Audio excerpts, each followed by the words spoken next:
Hello friends, मैं हूं आपका दोस्त पीयूष। आप सभी का स्वागत करता हूं ट्रेडर्स कैफे चैनल पे। तो आज हम लोग शुरू करते हैं आज का एनालिसिस। तो यहाँ पे हम लोग देख रहे हैं सेंसेक्स। तो सेंसेक्स में आप स्टाइल का प्रीमियम लगभग 605 से शुरू हुआ था और सेंसेक्स में काफ़ी अच्छा डीके है। कोई भी स्पाइक आज ज़्यादातर सेंसेक्स में नज़र नहीं आया है और मार्केट यहाँ पे स्टेडीली डीके देके 469 पे क्लोज हुआ है। और अगर हम लोग निफ्टी के बारे में बात करते हैं तो निफ्टी का चार्ट काफी वोलेटाइल है। आप देख सकते हो कि 267 से मार्केट शुरू हुआ था, उसके बाद 276 मतलब 10 पॉइंट्स ऊपर जाके सैडल का प्रीमियम, उसके बाद वो जो यहाँ पे जो दिख रहा है आपको डीके, वो डीके नहीं है क्योंकि यहाँ पे जो लो लगाया था वो करीबन 200 259 या फिर 255 का लो था और उसके बाद मार्केट ने फिर से वही लो लगा के फिर से यहाँ पे स्टैंडर्ड प्रीमियम इंक्रीज हुआ था। एंड ये जो डीके आ रहा है वो आप यहाँ पे टाइम देख सकते हो, 3 बजे के बाद का डीके है। तो यहाँ पे ऑलरेडी स्क्वायर ऑफ हो जाती है पोजीशंस, तो उसके बाद जो डीके आता है उसका कोई भी मतलब नहीं होता है। हाँ, जिन लोगों का ओवरनाइट पोजीशन कैरी फॉरवर्ड होता है उनके लिए वो अच्छा है, लेकिन आज का डे काफी वोलेटाइल था। उसका रीजन भी यही था कि मार्केट में जो ग्लोबल सेंटीमेंट है वो नेगेटिव थे, मतलब यूरोपियन मार्केट, उसके बाद डाउ जोन्स सब नेगेटिव के तरफ जाके क्लोज हुए थे। सेकंड चीज, ग्लोबली जो टेंशन चल रहा है उसकी वजह से भी मार्केट में प्रॉब्लम थी। उसके बाद क्रूड में काफी स्पाइक थे। सो ये सभी सिनेरियो को देखते हुए आज का मार्केट काफी वोलेटाइल था। तो अगर हम लोग डायरेक्टली चलते हैं निफ्टी बैंक निफ्टी एनालिसिस की, तो हम लोगों ने फ्राइडे को ये बात की थी कि अगर मार्केट ये वाला लेवल को निकालता है तो आने वाले दिनों में हम लोग 25,700 ये देख सकते हैं। उसके बाद अगर आप बैंक निफ्टी में भी देखोगे तो 57,655 के ऊपर हम लोगों ने ये लेवल को मार्क किया था और आप यहाँ पे देख सकते हो कि वही लेवल को दोनों भी निफ्टी और बैंक निफ्टी में दोनों भी लेवल को यहाँ पे मार्केट ने रिस्पेक्ट किया है।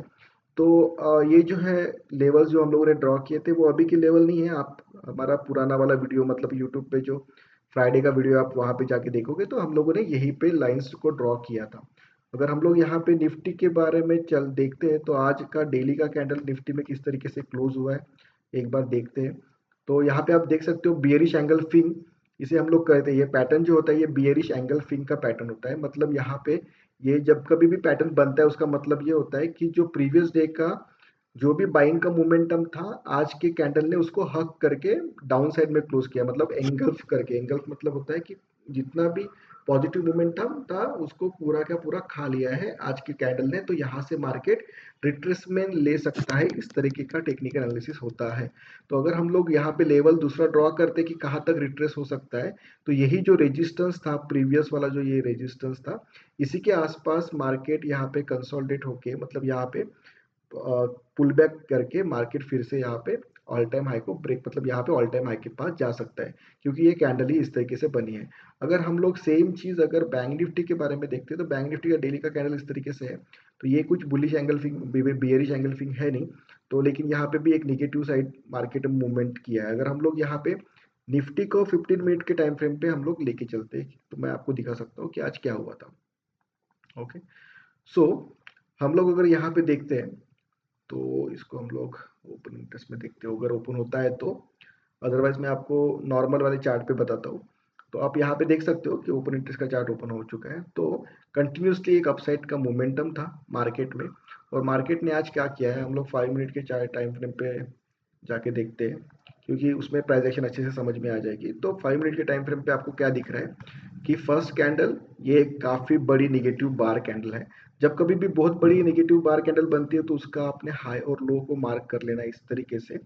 सो क्या होगा ना उससे कि जब तक कि मार्केट ये लेवल के अंदर कोई भी कैंडल बना रहा है उसका कोई भी मतलब नहीं होता है, ये फेक मोमेंटम होता है। मतलब कि फेक प्राइस एक्शन होता है। ये कैंडल ग्रीन कलर की होगी, ये रेड कलर की कैंडल, क्योंकि ये फर्स्ट जो कैंडल होती है वो काफी इंपॉर्टेंट हो जाता है उसका हाई और लो।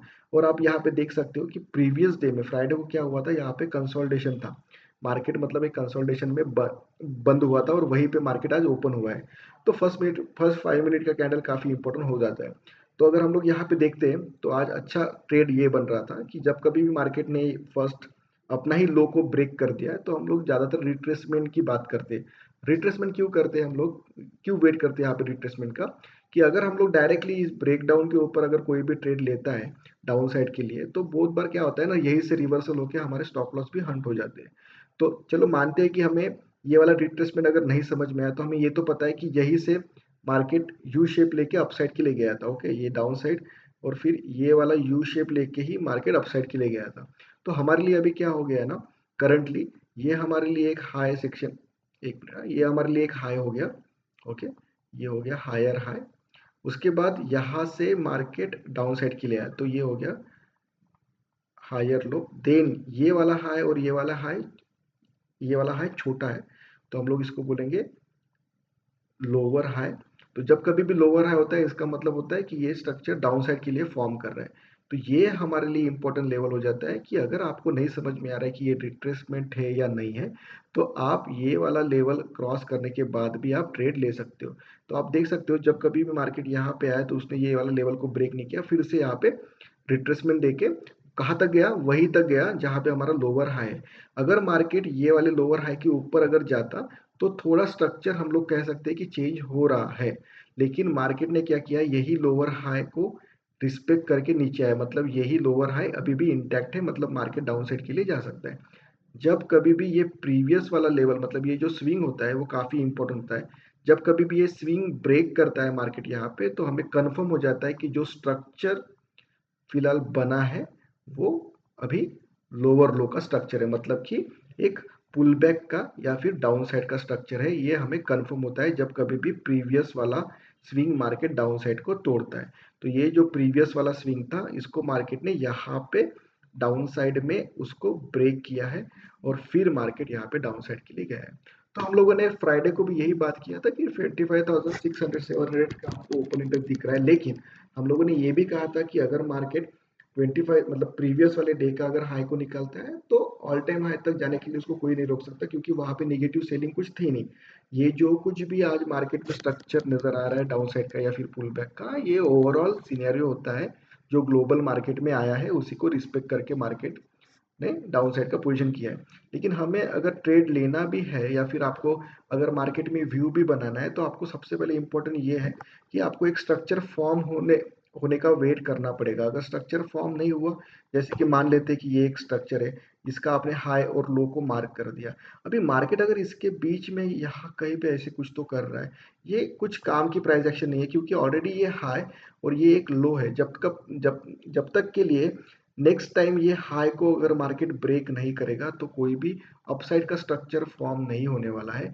और अगर मार्केट ये लो को ब्रेक डाउन नहीं करेगा, तो डाउन साइड का स्ट्रक्चर फॉर्म नहीं होगा। स्ट्रक्चर किस तरीके से फॉर्म होता है कि अगर मार्केट इस तरीके से है, ये हाई है और ये लो, जब कभी मार्केट ये वाले हाई को ब्रेक करता है तो ये अपसाइड का स्ट्रक्चर हो गया। और अगर मार्केट सेम चीज अगर ये डाउन साइड को ब्रेक डाउन करता है, तो ये लो का स्ट्रक्चर हो गया, मतलब डाउन साइड के लिए जाने का स्ट्रक्चर हो गया। तो अगर आपको नहीं पता है कि ये रिट्रेसमेंट कहाँ पे आने वाला है या नहीं आने वाला है, लेकिन आपको ये पता जरूर हो जाता है कि ये हमारा लेटेस्ट स्विंग लो है फिलहाल का।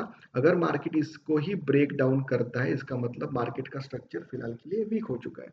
तो कल के लिए हमारे लिए इंपॉर्टेंट दिन है कि सेंसेक्स की एक्सपायरी रहेगी। तो हमारे लिए अभी जो लेवल इंपॉर्टेंट हो जाती है वो यही है, आज का दिन का हाई, मतलब कि 25,650, ये हमारे लिए एक इम्पोर्टेंट लेवल हो चुका है। यहाँ पे डाउन साइड में जब तक कि 25,500, हम लोगों ने ये भी कहा था कि 25,500 एक अच्छा खासा सपोर्ट एरिया है। आप यहाँ पे देख सकते हो कि मार्केट डाउन साइड में आया, 25,500 को टच किया और उसके बाद डायरेक्टली यहीं से रिवर्स हुआ है। जब तक कि मार्केट 25,500 के नीचे नहीं जाता है, तो हमें इतना भी ज़्यादा टेंशन लेने की ज़रूरत नहीं है, क्योंकि डाउन साइड में बहुत सारे सपोर्ट है। ओके, तो मार्केट का स्ट्रक्चर आप देखिए अभी। अगर आपको स्ट्रक्चर को भी देख के आपको ट्रेड लेना है आगे जाके, या फिर आपको ये गेस करना है कि मार्केट कब ऊपर जा सकता है, तो आप ये ध्यान में रखिएगा कि आने वाले टाइम में हमारे लिए 25,600 का जो जो स्विंग है ना, ये काफी इंपॉर्टेंट है। जब कभी भी इंट्राडे में ये स्विंग को मार्केट ब्रेक करेगा अपसाइड में, तो हम लोग कहेंगे कि अभी फिर से स्ट्रक्चर अपसाइड के लिए बुलिश हो चुका है। लेकिन तब तक के लिए take care, thank you, bye bye, please do like share and subscribe. तो मिलते हैं कल